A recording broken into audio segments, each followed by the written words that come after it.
Welcome. My name is Simon Piff, and I'm the Vice President of the Practice Research Group here at IDC Asia Pacific. And I focus on areas of future of work and future of trust. Today, we're going to talk about something rather interesting with Chris Ellis from Nintex. Chris, hi, could you introduce yourself and tell us a little bit more about who Nintex is, please? Hi, Simon. Be a pleasure. My name's Chris, Director of Pre-Sales for Asia Pacific. Nintex is the global leader in process mapping, management, and automation. And pre-sales are a great bunch of storytellers that turn customer issues into tangible solutions. So yeah, hopefully can help you unsurface some of that today. Excellent. I'm looking forward to hearing some great stories. So Chris, IDC has established that work augmentation, that process of improving employee productivity, is a critical enabler of digital transformation, amongst other things. Can you talk a little bit about how Nintex can augment individuals and roles? I feel like you wrote this question for Nintex. The Nintex mission statement, actually, Simon, is improving the way that people work through process management and automation. And I think I've always sort of seen that the most important part of that mission statement is the people word. So we're all about keeping the human in the loop when it comes to technology, when it comes to processes. So for us, that's sort of everything from a dedicated owner or expert with intimate knowledge of a documented process in ProMap, putting work where employees are through Nintex forms and workflow, giving employees back time in their day, valuable time back in their day through efficiencies with RPA, efficiencies with document generation, digital signatures, or simply just visualizing lags and SLA breaches through analytics, through Nintex Analytics. So for us, everything that we do is geared around that employee, that human and personal augmentation experience. Excellent. So giving employees time back to be more productive, that's what we like to hear. But what do you think is currently driving the desire to deliver more complete automation beyond that? I sort of keep thinking about this joke meme that we all saw on LinkedIn during the rounds. You know, what has accelerated your digital transformation initiative? Was it your senior leadership team? Was it the C-suite, or was it COVID-19? And you know, I think it's safe to say that a lot of the projects that people are working on in this space, they were probably already on the roadmap. For most organizations, they were thinking about transformation. They were going to digitize their paper. They were going to get to it one day. And then, you know, there's sort of nothing like a crisis to strap you into the rocket, so to speak. And if we put the technology to one side, one thing that I've really seen is that this crisis that we were in, or sort of coming out of, helped us remove red tape, helped us remove internal bureaucracy, the sort of things that really slowed down change. And then what happened was we put 2, 3, 4, 5,000 people organizations to individual offices. And all of a sudden that sort of thrust us into the immediate change. So we saw automation come to the forefront as a great way of being able to deliver that change. And it reduced the noise in organizations as well. Oh, I can't get this bit of paper anymore, or I used to walk into so-and-so's office for approval. The only real answer to that was automation. So yeah, now we're looking at a lot of customers that they want to change remote working to flexible working. How do we address that? So automation's still going to be part of that, but it really was a huge reset. And it allowed them to hear from pockets of the organization that had traditionally been siloed, that they'd never heard from. So there really are big drivers. Is not to let a crisis go to waste, I guess. No, we completely agree at IDC. I mean, the COVID impact on digital transformation across the board was quite phenomenal. And we have some data that sort of validates what you're talking about in terms of those organizations that were most transformed have emerged from the pandemic-induced recession stronger, with overall better business performance than prior. So you know, there's a lot of logic going into this. However, I've heard, or we've heard, that some employees are uncomfortable in detailing the processes they need automating. I understand you have some experience around this. I do. One of my first roles, I've been in Australia for 11 years. Before that, I was I was in Scotland, as you could possibly tell from the accent. I spent some time in Africa, and that was sort of where I first uncovered Nintex, where I was introduced to Nintex workflow. But it was in one of my first, I guess, junkets when I was in Australia. I went to Santiago in Chile, and I worked for an organization where the role was, or the project requirement was to document processes that were specific to that regional office. They'd been quite quiet. A lot of the stuff was quite siloed. And the goal was to use that process documentation exercise to actually start to introduce efficiencies. A lot of it was around SharePoint at the time, and ultimately make information more accessible, increase collaboration. When I got there, I found that the mentality in that regional office was that the minute they shared information, that person would be made redundant. So they were just like locked safes. And I had people that wouldn't turn up to workshops, they wouldn't respond to emails, they didn't turn up for review sessions. So I mean, that was just over 10 years ago, but I still see that today in my role, sort of listening to customer pain points, particularly when it comes to the ProMap space, process mapping and management. I sort of wish that organization had ProMap back there, because it would have been a lot easier to visualize the end result. It would have reduced things like a handover burden. I think we were part of a recent survey that said 75% of enterprises feel that processes are not well understood or up to date. And if I take a step back from that, there's a great saying, W. Edwards Deming said, if you can't describe what you're doing as a process, you don't know what you're doing. And that kind of scares me for organizations that are unable to document it, because it's going to be really difficult to automate and transform that process if you don't know what it is that you're actually doing. Sure. I'm not sure how to respond to that. I'm not always sure I know what I'm doing. But nonetheless, I mean, how do you overcome those perceptions? I mean, how do you convince people that the roles won't evaporate? And that's assuming that they won't. I think, like I said, I sort of wish a decade ago I had been introduced to ProMap.org, because what I've seen is once it's visualized, and it's not just visualized as to the part that employee plays or that role plays, but where do you fit in the bigger picture? You often sort of start to get this appreciation for how critical they are to that bigger picture, to the outcome, to the KPI that measures the success of the process. How do they play a part in risk mitigation and identification? And I think that aids with an opportunity to improve. It aids with an opportunity to potentially automate, and really that gives a sort of a normal business user a bit more ownership in the overall mission statement and where the company is going. One thing that we sort of always have advised customers as well is, if you're able to answer the question, what's in it for me, when trying to relay that back to an employee, it might not be a question that gets explicitly asked by them, but it is a really good narrative to be armed with just beforehand if that question unsettles, because a knowledge share exercise can be sometimes laborious. So if you're framing that discussion as an opportunity to make an improvement, actually does go a really long way. Sure. I mean, I'm just thinking out loud, and perhaps going off topic a little bit. I mean, a lot of employees don't really fully understand their value to an organization. My job is my job, and that is the end of it. And if we were able to connect that to every other part of the organization, and I was trying to think, is it an employee ecosystem or the employee in the supply chain? Then maybe having that bigger view would help them understand the value of what they're doing more. Yeah, and the return to value of you as an employee, if you're able to visualize that for somebody, that is a huge, I mean, it's an ego boost, and not in a derogatory way.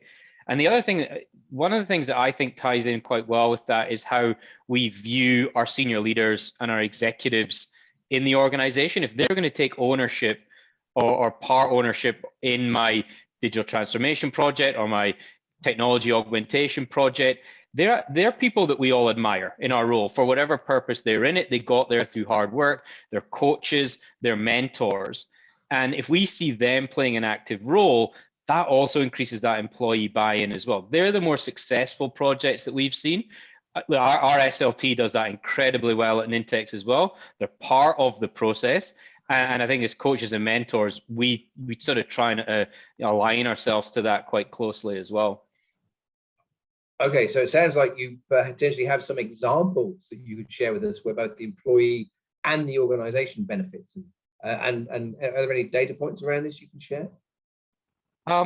Yeah, I mean, you don't need to look far to hear a good news story, because everyone's quite happy to share their, how we saved X amount of money, or we smashed all these KPIs and so on. There's an Everest Group RPA study that was done that sort of claimed about a 30 to 40% improvement in operational metrics. So, process accuracy, which is hugely important. You don't want to be deviating from a process, and staff productivity. I think probably most people can relate to the phrase trying to do more with less. So, if you're able to get a 40% improvement in staff productivity from RPA holistically, a bit closer to home, ANZ Bank Indonesia, Nintex customer, they used Nintex forms and workflows for loan application processes. They gave us a figure of a 15% improvement in productivity and a 30% improvement in loads. So they were actually able to produce and sort of process 30% more loans with just a single solution. So rather than looking at the RPA market in a whole, another one that is, we're on it today. So Zoom, Zoom is an Nintex customer. We've all heard of the Zoom boom. So they actually achieved a 1/3 reduction in contract staff by replacing manual order tracking with an Nintex process. They were able to sort of look at that back end, staff allocation and so on, and save a bit of money. So I guess the above indicates that there's a tangible benefit, not only to employees, but your customers feel it too, because you're getting put through the engine a lot quicker. Companies that we've done a white paper with, 500% ROI with a payback of 9 months was one that's in an Nintex Total Economic Impact survey. Capgemini stated, I wonder who the 4% is, but 96% of respondents reported a positive return on investment from their investments in process excellence, with 55% reporting a 200% return or more. I quite like those odds. They're pretty bullish odds. But I don't know who the 4% were. That might be the 4% that didn't turn up to my knowledge share sessions in Chile. But 96% is pretty compelling. Absolutely. I mean, these are staggering numbers. I mean, even your lower end of the scale is still like 30%, 15%. But these are incredible numbers. So where do we start this journey?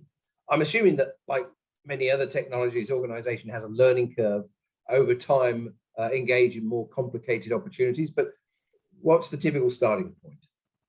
Well, have you heard the Chinese proverb, the best time to plant a tree was 20 years ago, and the second best time is today?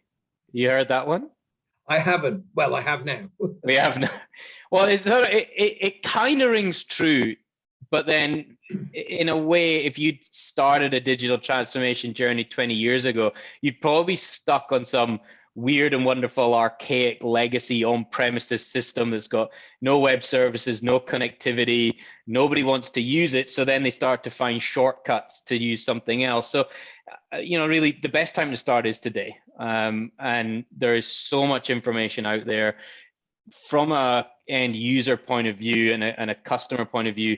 Training is so much more accessible than it's ever been. Everybody has their wares, but then at a holistic level, there's so much thought-provoking and think tank information. So starting, I mean, no matter how small the step is, making a start is the important thing. It's pretty critical. Risk-reward ratio is well weighted towards the buyer and the customer.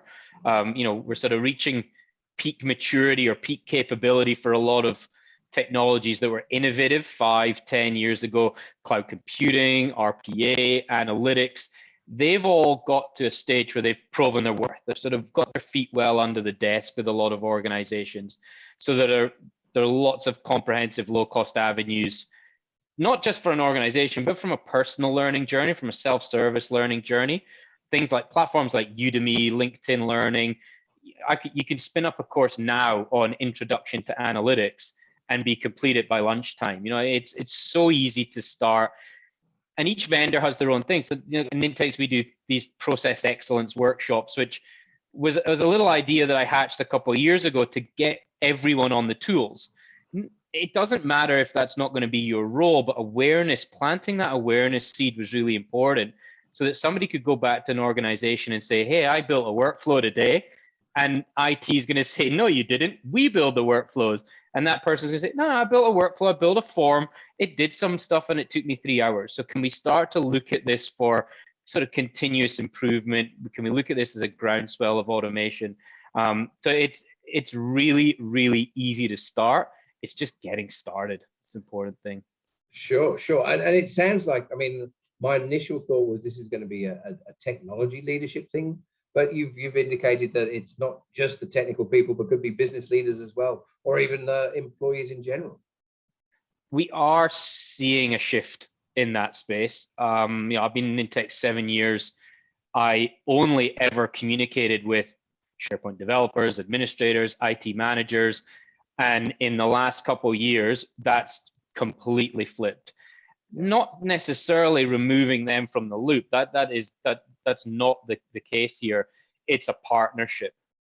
So we're seeing business leaders, heads of business unit, CFOs, actually partnering with IT to make a difference. So it's a technology-led partnership discussion, really, where the technology and the change is at the crux of what they want to do, but it is being led by the people that feel the pain. And I think that's pretty fair on IT, because I don't expect our IT department to have intimate knowledge of all of the sales processes and how they pertain to an even more granular function like pre-sales. And if I was to ask them to build something for me to improve my day, we're just going to keep spinning wheels.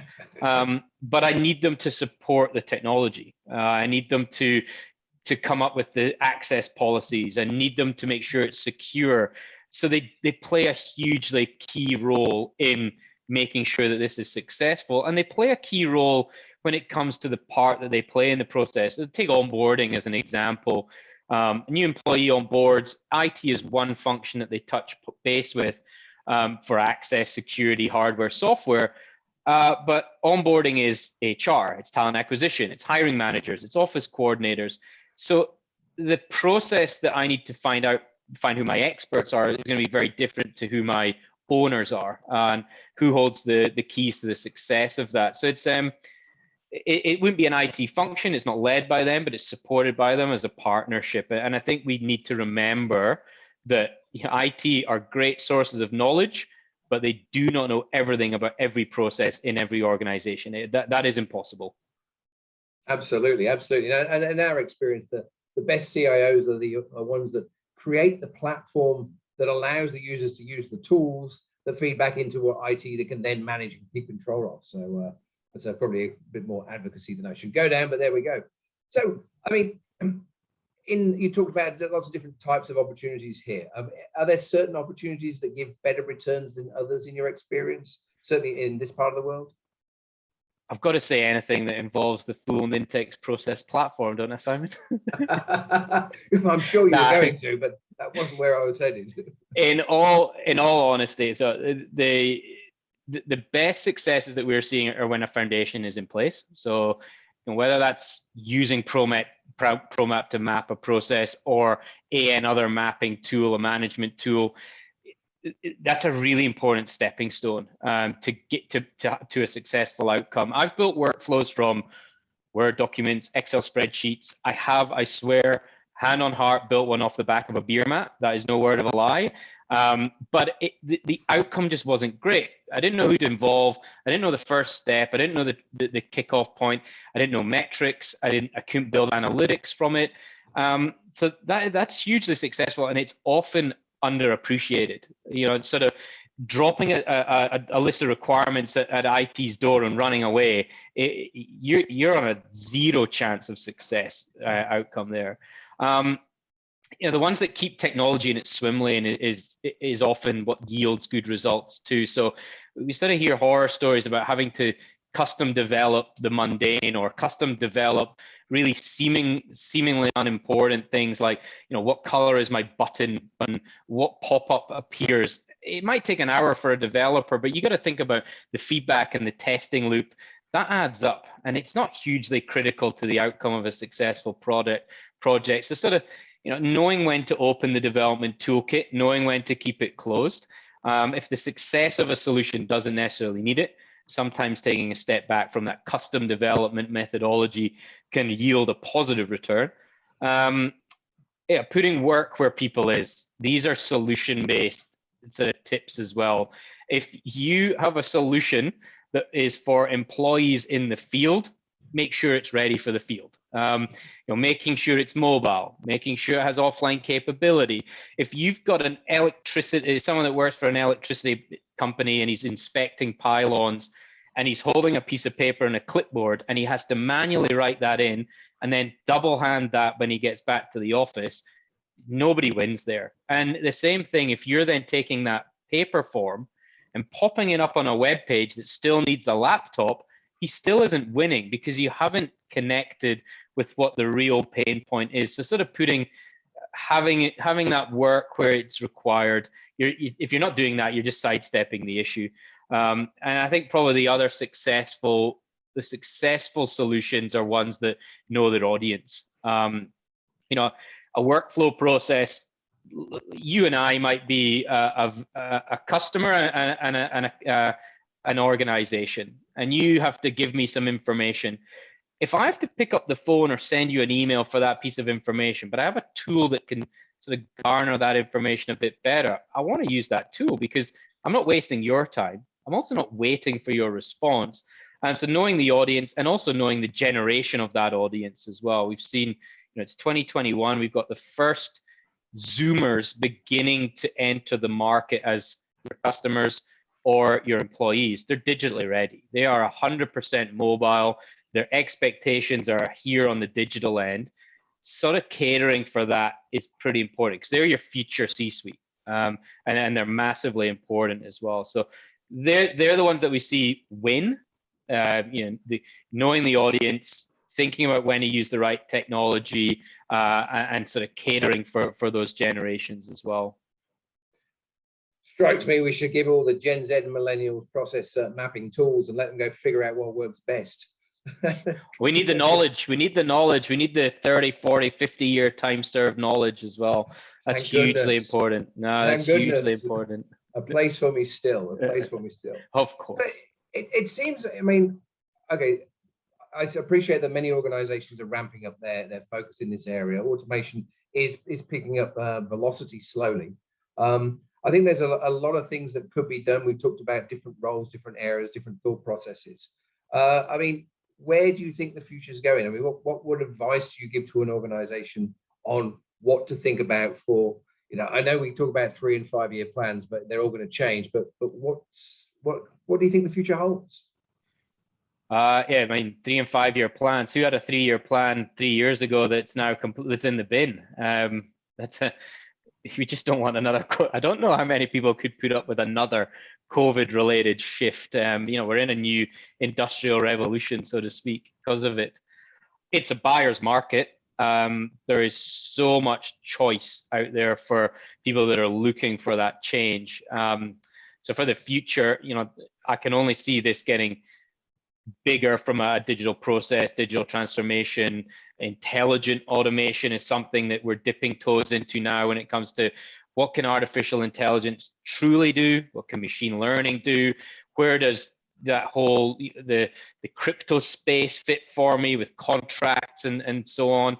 How do Gen Z, the first people that are just graduating university now were born in 1999. Next year will be 2000. They're going to be entering our workforces with a hugely different expectation of how we engage. They embody the living like the Jetsons, but potentially working like the Flintstones methodology. So we want them to work like the Jetsons as well. And I think being ready for change, I sort of talked about removing red tape and bureaucracy. that has to continue into the future because it nurtures innovation. And you mentioned it, the more innovative companies over the crisis were the ones that bounced back better. You know, remote and flexible work is certainly on the future. That's going to be high on the agenda. How do we cater for that? How do we make sure we break down those process silos that happened in the office?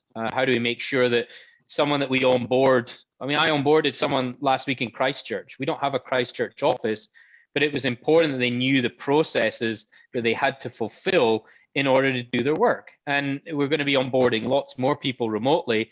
We don't have a buddy system. So the future for them is that sort of distance learning and continual process improvement.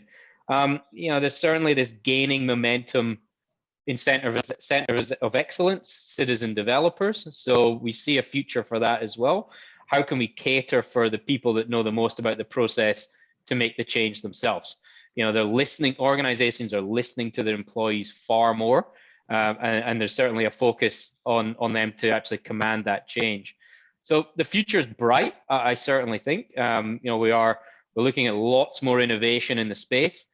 We're looking at people jumping on the mature innovative technologies now, the clouds, the RPAs, artificial intelligence, chatbots to a degree as well. So yeah, it's definitely a bright future, but a buyer's market. Wow, that's astounding. I mean, I think, you know, as you talk about the Jetson generation, or living like the Jetsons, working like the Jetsons, living like the Flintstones. I mean, we've really got to appreciate that. Yes, the new employees were born in this century, not last century.